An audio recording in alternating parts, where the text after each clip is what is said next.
Hey everybody. Oh, I forgot to adjust my light. Yuck. Oh my God, it was white and disgusting. Ugh. Hey everyone. Happy Thursday.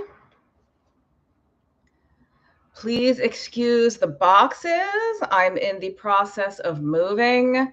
I am exhausted. I was packing boxes all day, so now it's time to relax. And if Mama takes a few sips, Mama's taking a few sips. I do see that somebody left a question ahead of time. I will answer that in a second. Before I answer that question, let me tell you about two cool things. The first is this paper hot off the press.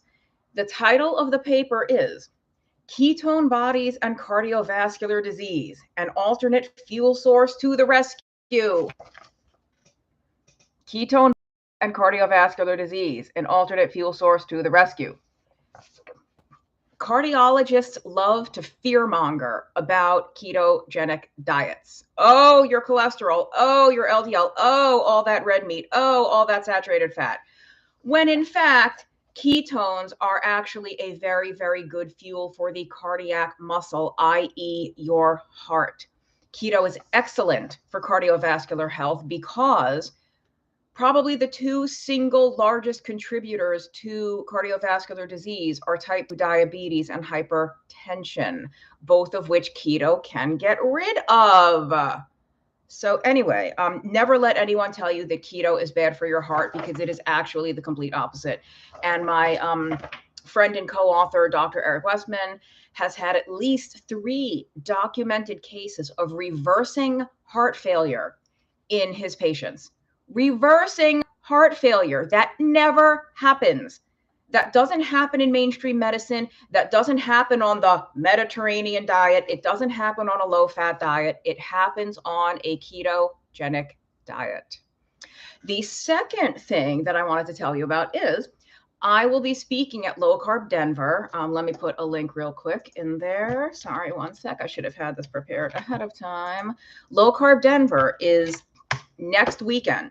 I think starts the 24, 25, and 26 of February. They do have a virtual option. So if you can't, it's not a cheap event. It is quite pricey. But if you want to watch virtually, you can buy a virtual ticket, which is much more economical, and you just watch the live stream. So you can watch all the talks. However, in the past, all the talks at Low Carb Denver have always been available for free on YouTube eventually. It just might take several months before they're available. So if you want to watch them in real time, get the virtual ticket. I will be talking about thyroid. I'm going to be giving a talk about hypothyroidism. And of course, there's a very loud truck outside my apartment now, because why wouldn't there be? We must come back to center. It's been a really long day, people. So I have a very short slot. Talks are either 45 minutes or 30 minutes. And Dr. Jeff Gerber, Denver's diet doctor, who is organizing the event, told us if you have a 30-minute slot, plan to talk for 25 minutes. And if you have a 45-minute slot, plan to talk for 40 minutes. So I have a 25-minute slot to give a talk that I could easily fill 90 minutes. So I made my slides and I had to cut them down drastically. And so I still have to run through it a few times to make sure it's going to fit, because I'm still going to have to leave out a few what I think are really important points. But the good news is I will make a video of the full unabridged version, as long as I want it to be, for my own YouTube channel. So not until after Denver. I mean, the world debut talk should be at this event. After the event, I will record a full version of the unabridged talk for my YouTube channel, and so you can watch that. But in the meantime, I'm going to post a link here in the chat that going to give you a fair bit of the kind out at Denver. Although my talk in Denver scientific, a little bit more like medical, but here's my thyroid video. I'm putting it in the chat there.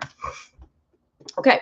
I also came across this book because the co-author on my thyroid book, which is still in progress, recommended it, and we have cited some of this guy's research. His name is Antonio Bianco, MD. He is a former president of the American Thyroid Association. It's called Rethinking Hypothyroidism: Why Treatment Must Change and What Patients Can Do.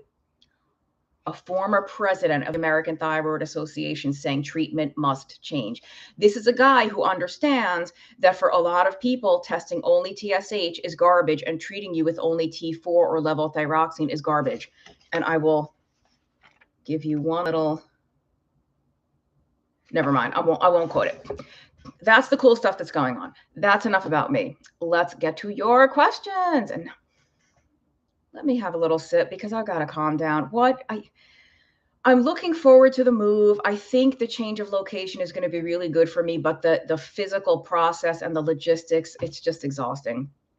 So ahead of time, somebody asked, can you address eating fruit because carnivore can cause insulin resistance? I honestly can't say anything because I want to know how you are defining insulin resistance.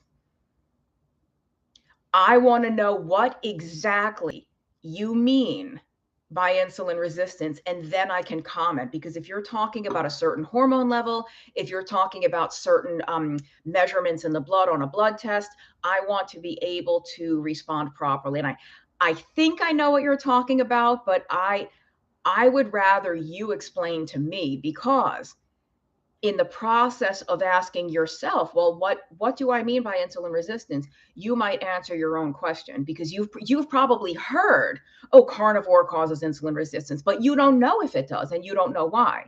So does it? Maybe it doesn't. So I'm not trying to be like rude or anything. I want to know how you are defining insulin resistance, and that way I can respond. All right, on to another question. What do you think about the importance of mitochondrial uncoupling to deal with chronic insulin resistance? Would love to know your thoughts. Well, we don't have time for a biochemistry lesson tonight, but I mean, mitochondrial uncoupling happens on a low-carb ketogenic diet. The biochemical changes that happen when your insulin is low and when you are oxidizing more fat, when you are burning more fatty acids versus more glucose, you increase mitochondrial uncoupling. And I mean, like, we don't have time for a mitochondrial uncoupling is where not all of the stuff going through the electron transport chain is going to generate ATP energy. Some of it is wasted as heat. That is the uncoupling.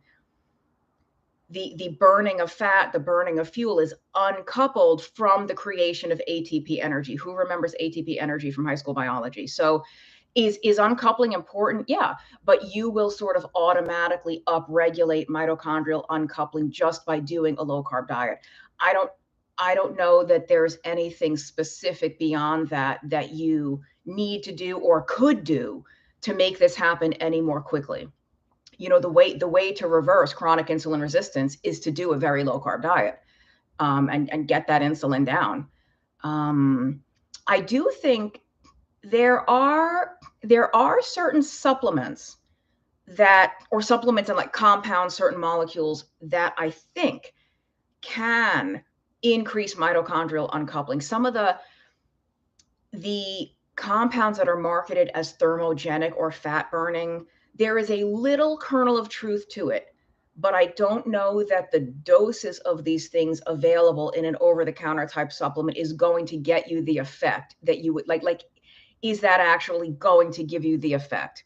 So there are, you know, I won't even name them, but there's some compounds that are a little bit shown to increase that. But again, a little bit. I don't know that you could get therapeutic, truly effective doses from something at Walgreens. Let's see. Lots of people here. Hello, everybody.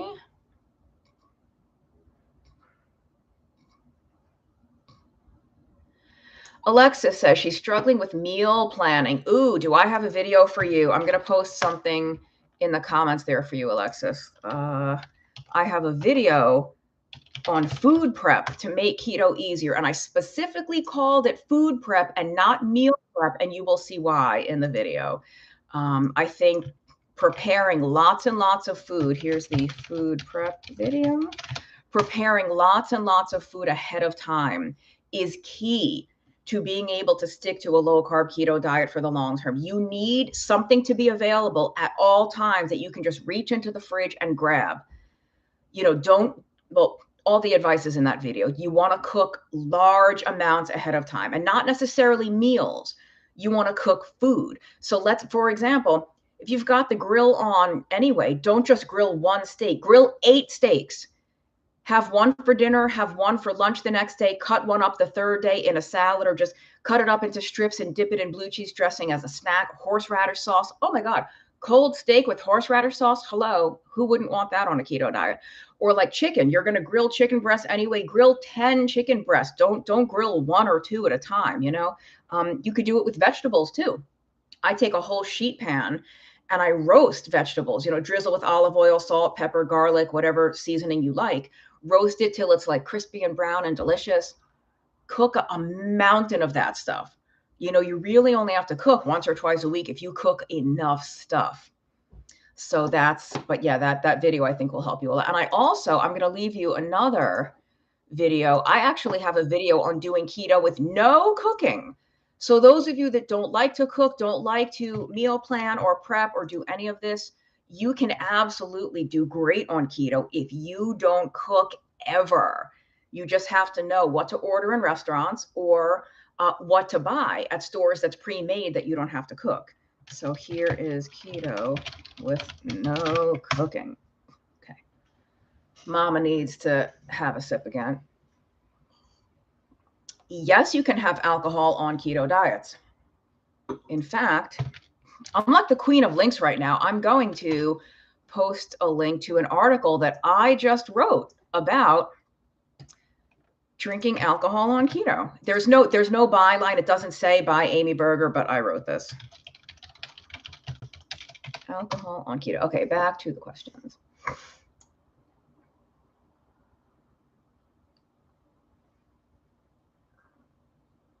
The sound of one man laugh. I love that name. It's just saying hello, Amy. Hello, sound of one man laughing. I'm glad you're doing well. Oh, Jim Hollis is here. Hey, Jim, how you doing? Jim's a big fan. Sound is breaking up. Sorry, I hope it's okay. My setup seems okay. I don't see any hiccups on my end, so. Oz Keto says, I love Atkins bars, candy. It's my little keto cheat. Are you okay with keto processed goodies once in a while? A lot of people are saying they can't hear me. I hope, but then some people say they hear just fine. I hope it's okay. So in answer to this question about the keto treats, the Atkins products, my answer is always, if it works for you, do it. There's a lot of people get into trouble with the, keto cookies and keto candy and keto cereal and keto granola. They have all kinds of keto crap now. A lot of people cannot eat that stuff and still get the results they want, whether that's weight loss or lower blood sugar, all that stuff. Some people can. If you can have that stuff, however often, whether it's a daily little treat or once a week, once a month, however often you're eating it, if you're happy with how things are going, then it's no problem. If you get to a point where it's not working, I would probably pull some of that stuff out, but it depends on how much of it you're eating and how often. I really just don't, I could draw a hard line and say, yeah, never eat that. It's not, keto, whatever, but I just don't believe that. I think if you can have it and it works for you, fine. Because the fact is, you've probably all heard me say this, not everyone needs an ultra strict ketogenic diet. So, it's not everyone needs to eat 20 or 30 total grams of carbs a day or fewer. Many people do well on more. Janet says she doesn't like leftovers. Yeah, if you don't like leftovers, then prepping massive amounts of food ahead of time is not going to work. So you just have to decide what do you like to do. But I think for people that have a really hard time sticking to this, that's one solution, is to just make sure you have lots of food ready to go all the time. Now, and the thing is, if you don't like leftovers, cook a variety.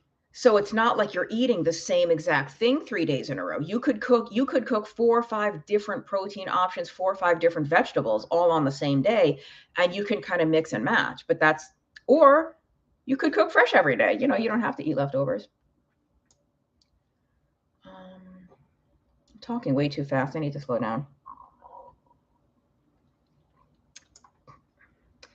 How do you know if you are truly hungry as opposed to hunger pains? Do hunger pains mean real hunger? Well, if you're in pain, I think you're probably hungry, but I think you mean pang, P-A-N-G, a hunger pang. This is a very good question with not an easy answer. I think you're really asking, how do you know when you're hungry, genuinely, truly hungry, versus just kind of want to eat, want a snack? Everyone probably has slightly different signals as to how they do this. I think if it's been several hours, now, could people do multi-day fasts? Yeah, but assuming that's not your thing, if it's been several hours since your last meal, like, you could ask yourself, does it make sense that I would be hungry now? Oh yeah, it's been 5 hours since I ate. It's probably about time for my next meal. Versus, no, I just ate 40 minutes ago. I probably shouldn't be hungry. So that's one way. Like, does it make sense that my body is hungry right now? Or you could even think, what did I eat last and how long ago was it? Was it a large enough meal to keep me satisfied or satiated for 3, 4, 5 hours? Or did I just have a little bite of something and then ran out the door? I think something that I also recommend is, apart from having a sip of wine, I'm sorry, it was a really long day. Something that I recommend when people struggle to identify whether they're actually hungry is, what is it that sounds good to you? Does a steak and broccoli sound good to you, or salmon and asparagus, or a pork chop and Brussels sprouts, or whatever kind of good protein and or vegetable you would normally like and be interested in? Does that sound good? Or that's like, no, I don't want a pork chop, but oh man, that donut looks great, or those cookies look great. Then you are probably just craving sugar, or you're just kind of hungry and kind of, or maybe bored. You want to procrastinate. I procrastinate by eating all the time. I think you have to, and I think that's a great way to gauge. What am I hungry for? Do I want real food? Like, do I want an actual piece of protein with a vegetable, or do I want junk? That's a good way, because you don't want to ask yourself a specific thing like, well, would I eat broccoli right now, or would I eat shrimp? Well, what if you do want a good piece of fatty protein and or a vegetable, but you don't want steak? Like, maybe you want pork, maybe you want beef, maybe you want lamb. Like, so, you know what I mean? Just don't be specific. I think that is a good way. Like, do I want something that I would consider good food, or do I just want junk? But that's, there's nothing weird if you have a hard time still identifying hunger. There's nothing wrong with you. Like, I think that's actually a very common thing, to not really know if you're hungry, or you just kind of want to eat, and you're just not alone. Dash and Gal says, I have been in ketosis for over 2 years, low 20 or fewer carbs daily, but only like 0.7 ketones, and struggling to maintain. Do you think adding ketone supplements help? No. And I also don't think higher ketones aren't going to help. Ketones don't cause weight loss. Ketones are the result of metabolizing fat. It's not like, oh, if my ketones could just be 2.0, I'd be losing weight. Having higher ketones in your blood doesn't make you lose body fat. That's not how this works. So no, I would not add I am friendly to exogenous ketones, not for fat loss and not for reversing diabetes. I think they have a different purpose. I would be more interested, like struggling to maintain. I don't know how much you weigh. I don't know how tall you are. Like, are you? So if you're maintaining already, then you're happy with your weight. So you're obviously not like overweight or obese. Or if you are overweight, you're content with your current weight because you're maintaining. I don't think adding ketone supplements would help. I do have a whole book about breaking fat loss stalls, which I know you're not stalled, but if you're having trouble maintaining, it might help. The Stall Slayer. This is my author advanced copy that I got like 3 years ago. Just ignore that gray stripe. Yours won't have this. You can get it at stallslayer.com. It's an ebook that you can download and read as a PDF, or you can get a paperback copy from Amazon. But no, I would not use ketone supplements. Assuming you mean the exogenous ketones, I would not use those. Tracy says, I have been following phase 1 for quite some time with good results. Because of my personality, I eat the same thing for breakfast and lunch almost every day. Should I diversify my protein sources? So just to anyone who doesn't know what phase 1 is the phase 1 food list from my book that I wrote with Dr. Westman called End Your Carb Confusion. And it's the same exact food list as Dr. Westman's famous page 4. It's the same food list that we use in the courses at Adapt Your Life Academy in the Keto Made Simple course. So it's 20 total grams of carbohydrate per day or fewer. I don't think so. You eat the same breakfast and lunch. If you're happy with your results, I don't think you need to diversify your protein sources. I think about like, I don't have a pet, but everybody's beloved dog or cat, you probably feed them the exact same thing every single day. And we don't think, should I diversify my cat's protein sources? Should I diversify my dog's kibble? So I don't think you need to diversify. But I mean, my answer might be different depending on what you're eating now. But if you're happy with how things are going, I think that's okay. I mean, honestly, it's very interesting. Now, I'm not saying that humans shouldn't eat a diverse diet and a variety of different foods. But when you think about most animals, other than humans, I mean, we are animals. When you think about most animals in their natural habitat, they eat the same thing every day. Koala bears eat eucalyptus leaves, period. Or maybe that's giraffes, whoever it is. Like, we have herbivores that just eat grass. Cows, if you have a grass-fed, grass-finished piece of beef cattle, that thing eats grass. Now, maybe there might be 20 different kinds of grass and weeds and flowers in their meadows and stuff, but that's what they eat every day for their whole life. Even like animals and, predators maybe will chase after certain animals. So I think I would not worry.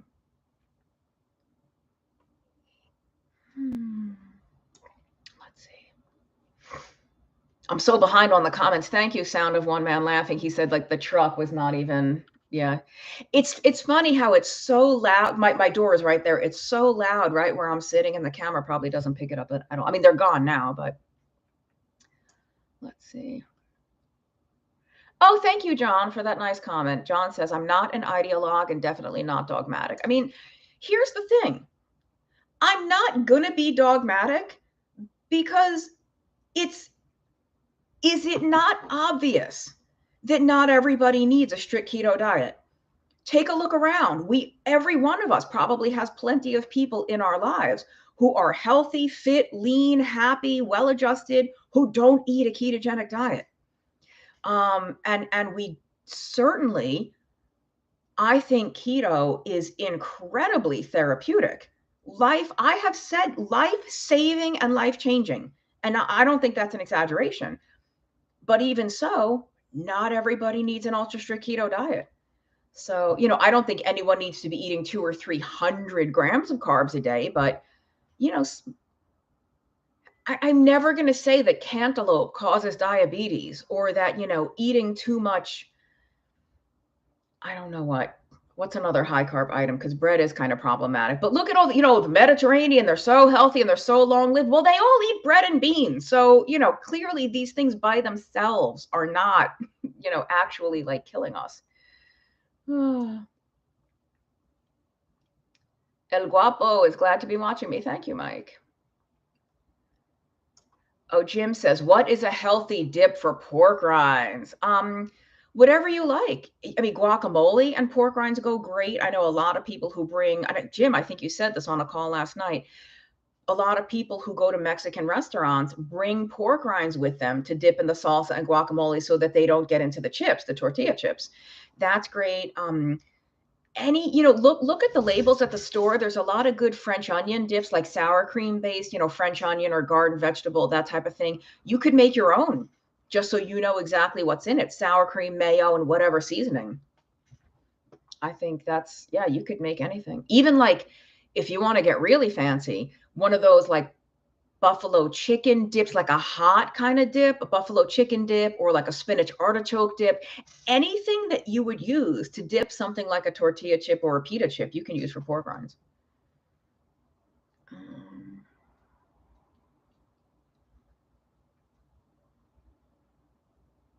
Yeah, Tina, thank you. Tina says, I heard Dr. Westman say there's no forbidden food. You just can't have much and stay in your carbs for the day. This idea completely takes the pressure off for me and makes it easier to stick to. Yeah. I mean, not everybody needs to be at 20 total grams of carbs a day. A lot of people do. I'm never going to deny that. But like, this is why I did a video a long time ago. I will spare you. I won't post a link, but a long time ago, I did a video for my channel that was called something like stupid things people say that's not keto. Like, oh, carrots aren't keto. Beets aren't keto. Red pepper isn't keto. No. Foods are not ketogenic. Foods are not keto. Your body is ketogenic because it is generating ketones. That is where the name ketogenic comes from. Foods are not ketogenic. Your body is ketogenic. Now, there are certain foods that are more conducive to keeping you in a ketogenic state, but that the food itself is not keto. So yeah, there's no forbidden foods, because some people, depending on your metabolism, some people can have 50 or 80 grams of carbohydrate a day and still be in ketosis. So that gives you room for a little bit of fruit, or even a small serving of beans or butternut squash or carrots or some other slightly higher carb vegetable. It's really, there are no forbidden foods. So I hate when people say XYZ isn't keto. Yeah,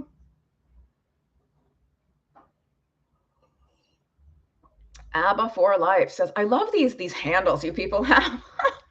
ABBA for Life says, is it okay to eat every few hours on keto to prevent blood sugar from dropping too low and creating a binge later on? So there's a couple of different things going on in this question. It is okay to eat every few hours on keto.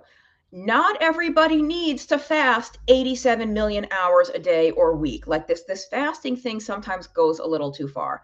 It is perfectly okay to have 3 meals a day, or to snack, or to graze.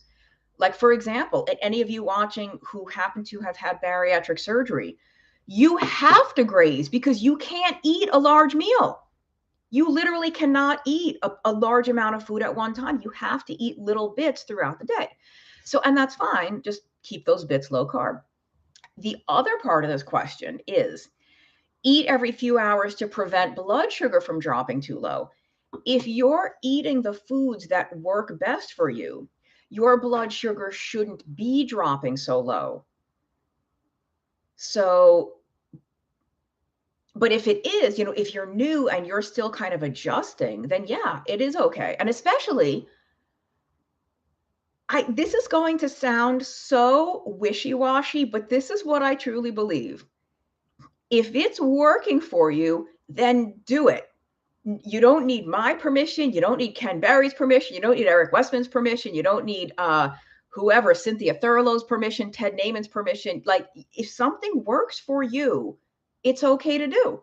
No, assuming it's all safe and everything. But your blood sugar shouldn't be dipping too low. So I wonder, if you have diabetes, for example, and you take medicine, your medicine might need to be adjusted. If your blood sugar is starting to like crash and you're getting that like hangry, like I have to eat and I have to eat every single thing in sight.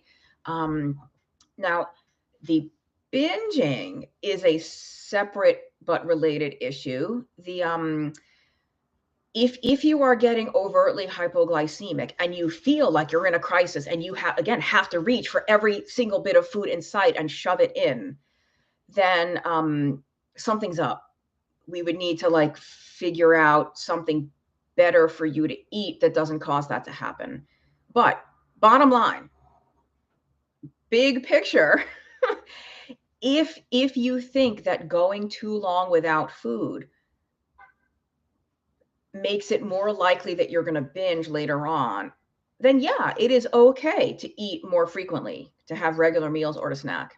Yes. Don't you love how I give really long answers to short questions?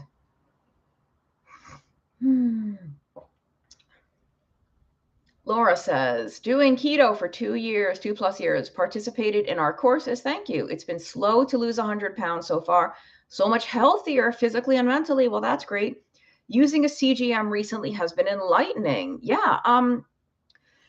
Those of you that have been following me a while know that I like my wine, first of all. I'm taking very little sips each time, just so you, and this is a small glass. This is like a glass that I got at the tasting. This isn't an actual full-size wine glass. Anyway, I am not the hugest fan of glucometers and CGMs and ketone meters, because they can be crazy making if you don't understand how to interpret the numbers that you see. But I feel like some people get the wrong impression about me.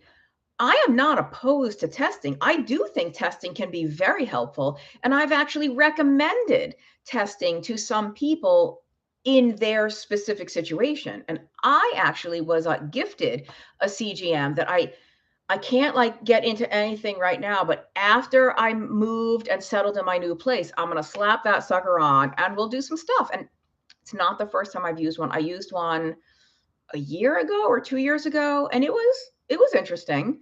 So yeah, no, I think CGMs can be very helpful, especially for people that are well and truly stuck and it's not working, something's not right. That's a good rationale for a CGM or just a regular glucometer.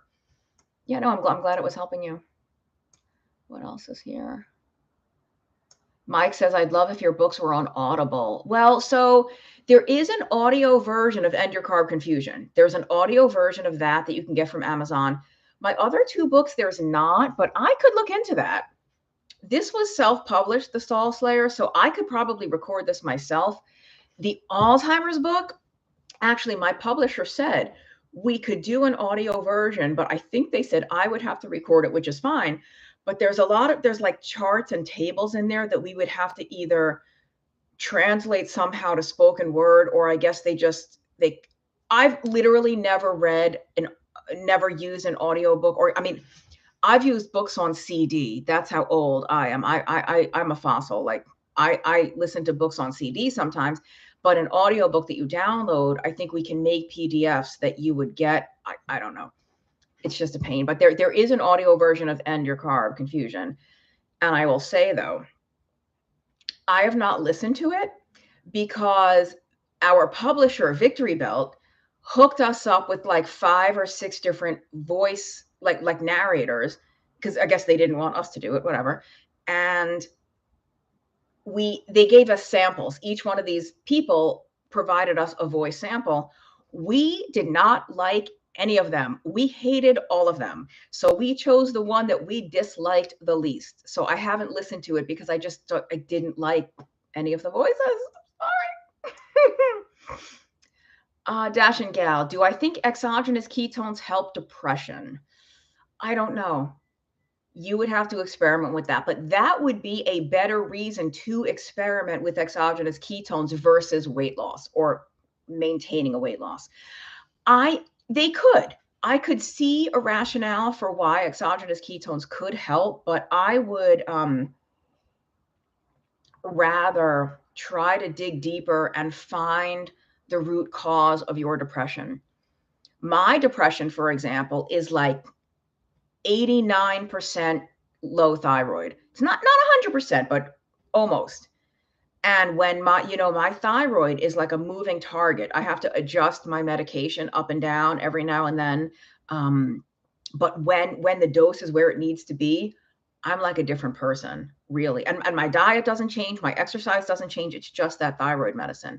And for me, I'm in ketosis most of the time. So the ketones don't necessarily make a difference for me. They might for you. They might for you, but I wonder if there is like a way to maybe identify what the cause is. But to anyone out there who has depression, my heart goes out to you like you cannot even imagine. Someday, probably in the not distant future, I will do a video about my own depression and how bad it was very recently. I'm doing much better now, thank goodness, but I don't wish that on anyone. And that is also how I know that keto does not fix everything.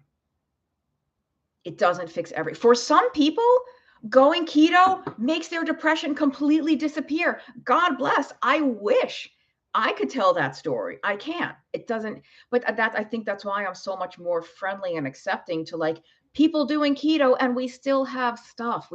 Stuff still happens physically, mentally, emotionally. Okay.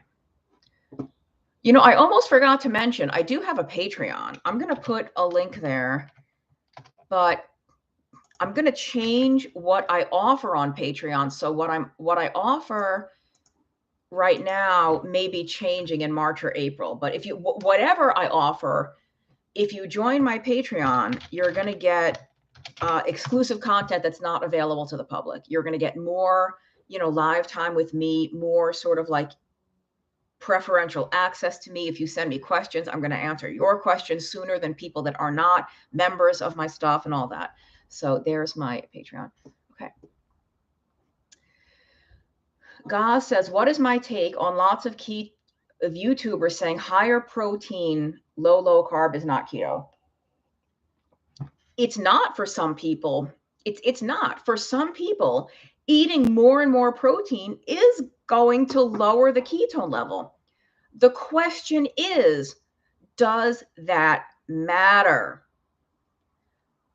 Who cares if it's not keto if you don't need keto, right? There's a lot of people out there having success with higher protein. So I don't care what we call anything. It's Ted Naiman's P to E. It's satiety per calorie. It's keto. It's page 4. It's the proper human diet. Pardon my language. I don't give a shit what live. And I am still fully sober, people. This is my YouTube channel, and every now and then I can drop a little S-bomb. I don't give a shit what you call it. I care whether you're getting the results you want. Is it working the way you want it to work? Are you losing the weight you want to lose? Are you reversing the health conditions you want to reverse? Or if it's something that can't be reversed, is it improving? So it's not. For some people can eat wicked amounts of protein and still be in ketosis. Many can't. Again, the question is, does it matter whether or not you are actually in ketosis? For a lot of people, it doesn't. For some, it does.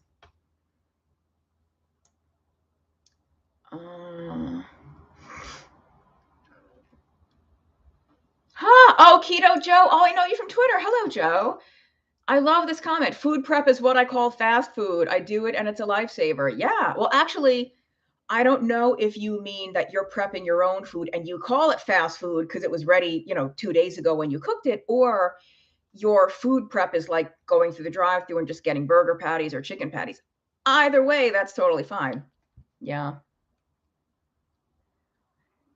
Oh, April Harvey. Hey, April, you're in the ADAPT membership. You are a lovely person from what I can tell so far. I can't help yet. The Stay Salty box. That's from Element. I know the people behind Element personally. I know them all, and they are really hearts of gold kind of people. And that's not Element in there. That's packed with all kinds of other.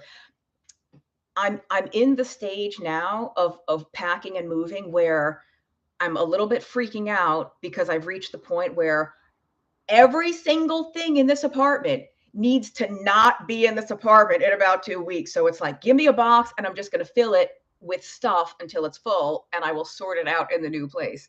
But yeah, I do use Element though. I'm a fan of Element. Do you all know what Element is? LMNT, the electrolyte. Guacamole. Jim says, you all talk about tools for checking to see if you are in ketosis. What do you say is the best tool to use? Urine strips, blood test, or breath? Probably blood. But I really don't think most people need to test at all. I recommend testing, again, if someone is well and truly stuck.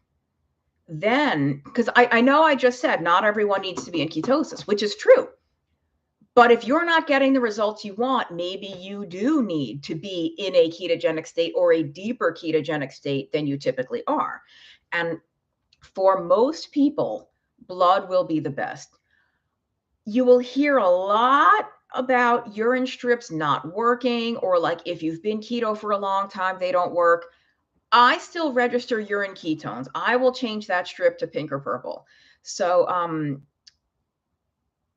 but being that I know people who have lost radical amounts of weight who never or almost never registered any color on those urine strips. So if you are curious, I would probably recommend the blood. And I do have an affiliate code. I mean, if you want to get a blood meter, I can hook you up. Let me see if I can find the link to my affiliate code with the Keto MOJO. Trying to find, oh, here it is. One sec.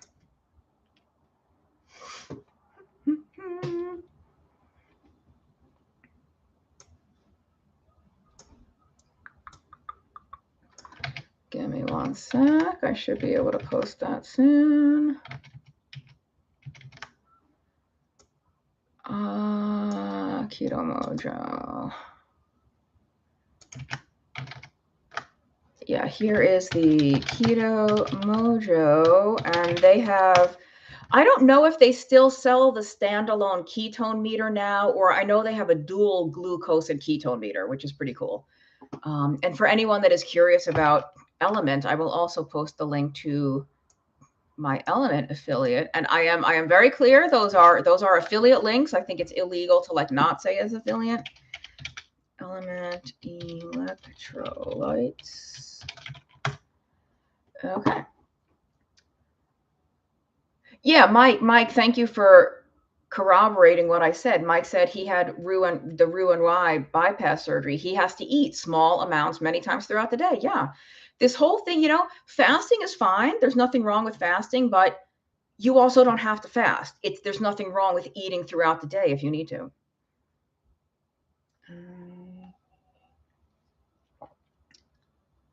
Sylvia says, can I get a CGM without a prescription? I do think there is, let me see if I have a link. The NutriSense company, NutriSense IO, you can get,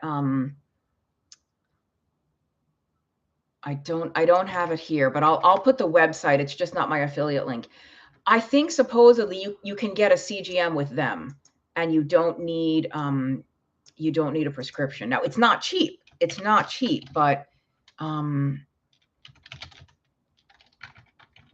But at least if you want to get one, you can. So here it is.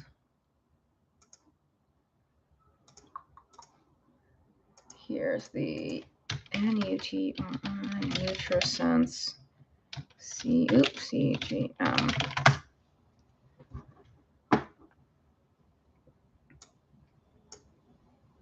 Oh my God, that's so funny. Taking ketone supplements is like pouring someone else's sweat on you at the gym. And I want to pronounce your handle, but I can't. That's from Dune, isn't it? Isn't that from the Dune series? Don't ask me to try to pronounce it. No, I really do think that exogenous ketones can be very helpful for Alzheimer's disease, Parkinson's disease, possibly ALS, maybe multiple sclerosis, anything neurodegenerative, probably also traumatic brain injury, spinal cord injury. I don't think they are a weight loss tool. I don't think they're a tool to restore metabolic health. So, like diabetes, PCOS, non alcoholic fatty liver, hypertension, any of that stuff, I don't think they're going to help that. But I think there is a rationale for using them in other situations.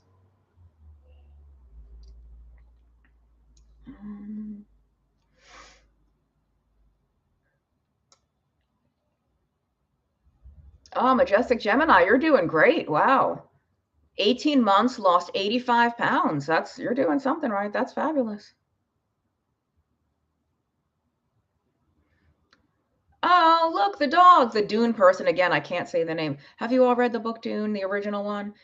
My dogs eat 3 pounds of beef, a dozen eggs, and 1 can of pumpkin puree per week. Man, these dogs eat better than most humans do, and they are thriving. My 15-year-old Doxy reversed chronic kidney disease, and the vet is mystified.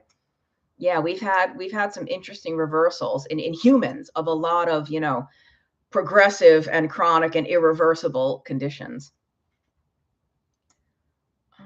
Gangsta Amy, I love it. That must have been when I said the S word, right? Like, give a shit what you call your diet. What matters is it working? Oh, like, oh, is this happened in paleo. I've been in this scene, so to speak, this nutrition world for a long time. Even before I was a professional, 2008, 2009, I started following a bunch of the paleo people because at that time, paleo was all the rage. Keto, I was low carb at the time, but like keto wasn't a really big thing at that time yet. And everyone was always like, is this paleo? Insert food, is X paleo, is Y paleo? I'm like, that's not the point. Isn't is it paleo? Is it working for you? In Delaware, you have to have a prescription dashing out. Yeah, but I think if you go through one of these private companies to get the CGM, I don't think you need a prescription. I just think it's expensive, but it's worth it if you want to try it for a little bit.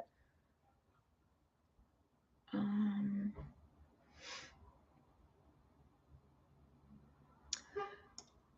what I'm Somebody's saying, it sounds like what I was saying is that if blood glucose crashes and causes binging, they're probably not in ketosis.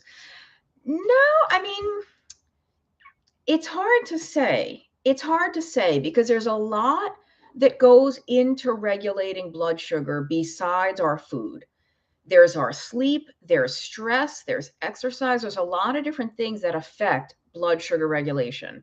So somebody could be like, every now and then I get that feeling, and I don't have a CGM currently, and I'm not going to like whip out a glucometer, but once in a while I get that sort of hypoglycemic feeling, and I'll eat something. It's not a crisis, and I don't reach for a donut. Like, I will just eat, a slice of ham or like a few slices of turkey and cheese or something. But I want once, and it's rare, but once in a while I get that sort of like irritable, want to kill somebody kind of feeling.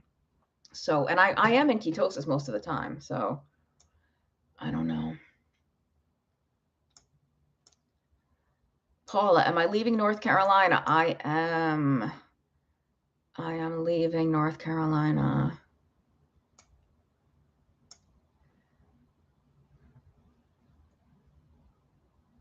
Oh, April. Yeah.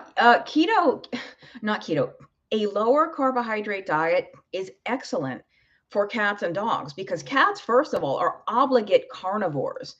So all this cat kibble and all this nasty ass cat food, oops, that has, corn and gluten and soy protein and all kinds of abject garbage in it that no cat in its right mind in the wild would eat. Cats do excellently on an all animal diet or a pure carnivore diet. In fact, they actually call it catkins. Catkins, the Catkins diet. Yeah, cats can thrive on all meat or all fish, whatever. Like why do you think your cat goes nuts if you're eating a can of tuna? They want to snarf that thing down.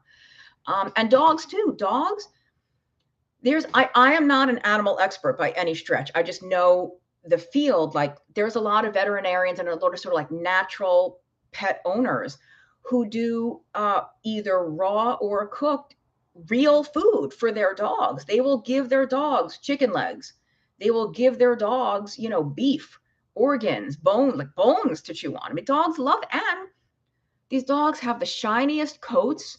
They're well behaved. They like look healthy, just like humans that eat low carb diets. And the only animals that develop diabetes and obesity and all these things are the ones that live with us and the ones that we feed. So yeah, I would look into like natural pet feeding, April, if I were you. Dash and Gail, I'm not moving to the Northeast. I'm moving to a small town in Virginia, about an hour west of Charlottesville. I lived in Virginia for many years, but I lived in the DC area. So now I'm living a bit southwest of there. Okay, we've got about 10 minutes left. I'm going to post a link here to, give me one second. You all know that I do courses for Adapt Your Life Academy because some of you on here have taken these courses, but we have a whole bunch of new courses in development that some of you are going to be very excited about. We have a course coming out on protein with Mike Eads, Dr. Eads, who wrote Protein Power. There's almost nobody better on the whole planet to give you a course about protein. We also have a course coming out on keto and cancer. But it's going to be a while. Those things are in development. We're in the very early stages, but on that link right there, you can see all of the courses that we have coming up. We are making a course specifically about type 2 diabetes. So you could do our Keto Made Simple course and reverse your diabetes, and many people have, but we're going to have a course that's actually solely dedicated to type 2. But again, all of that is like way, way distant future. We have a course starting soon on cooking, low carb cooking. Let me put a link to that specific one. Although you could, sorry, why can't I find it? Oh, here it is. This is low carb cooking made easy. Low carb cooking made easy. And I will tell you what, the chef who is the teacher of this course, he's not too hard on the eyes, ladies, or you gay men. Like, this man is a very good looking man. It's kind of like your own little Food Network, except it's all low carb. So that's a really cool course. Can I share a link to the article I mentioned at the start of the video? Which one was that? I had so many links and I'm going back to look.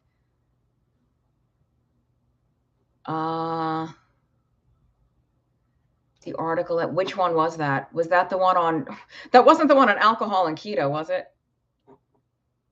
Oh, this one, you mean the one about the ketones and cardiovascular function? Oh, yeah. Okay, let me see if I can get this one. Give me a minute. Do you know about PubMed? You need to search on PubMed. Give me one sec. Oh no, that's 2023. Huh.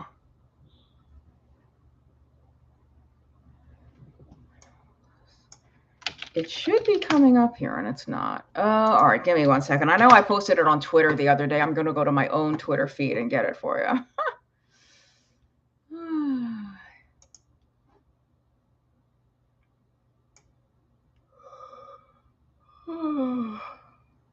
One second, I should have it in a minute.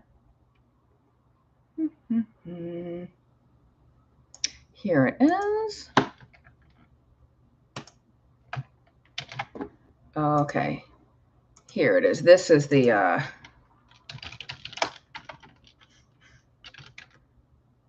ketones and cardiovascular disease. There's that article.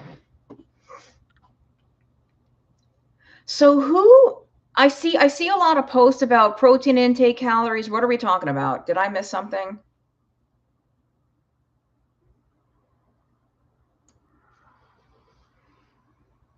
.8 times ideal body weight, protein. Is somebody asking about the ideal protein intake? Because I do not agree with 0.8 grams per.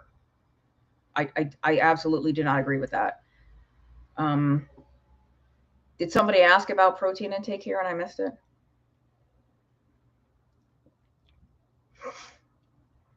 I don't know.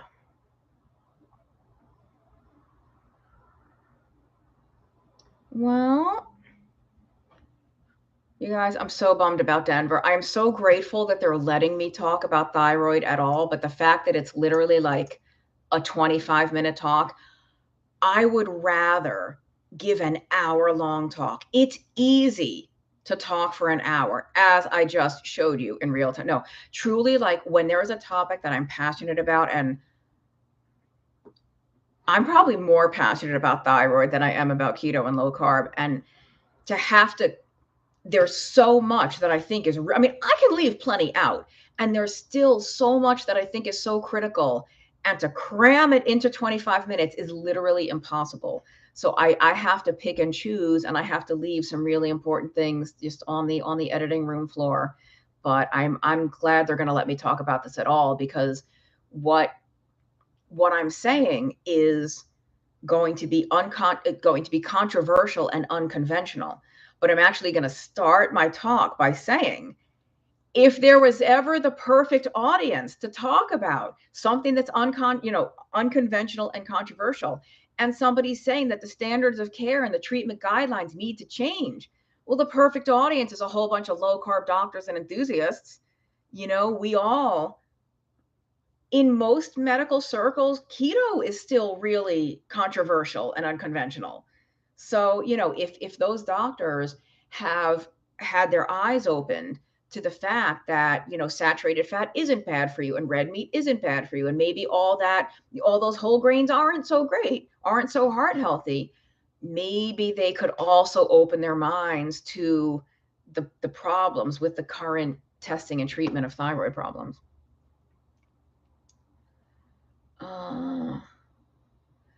Too much mathing for me. Yeah, I generally discourage testing and tracking and measuring unless there's a problem and it's a mystery and like I can't figure out what's going on with somebody. Then let's get some numbers and let's see what's going on. But if somebody's happy with how things are going, why would you bother with all the testing and tracking? Unless you like it. Some people like it. That's a hobby for them. They like the numbers, the gadgets, great. But it's not required for most people. Okay. Yeah, we've got someone here that's saying, I've never changed the color of a pea strip, even when rapidly losing weight. Yeah, there's just, I changed the color, so I've never had a problem, but I know plenty of people that have lost well over 100 pounds who never or almost never registered anything on those urine strips. So they're not super reliable, but they can be for some people. Okay, well, we're coming up on the hour. I'm going to close out. Thank you all for being here. I may or may not record any more videos before I leave here. I'm like very stressed out because of Denver, and because I have to practice my talk. I definitely haven't mastered it yet. And so I may or may not take the time. So hopefully in my new place, like this is my living room.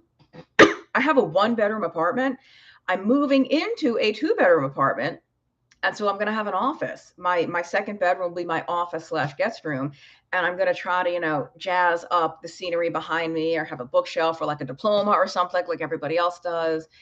So the next YouTube video you see from me might look very different, but it's already been a while since I published anything. So I don't want to keep everybody waiting that long. We'll see if I can record something soon.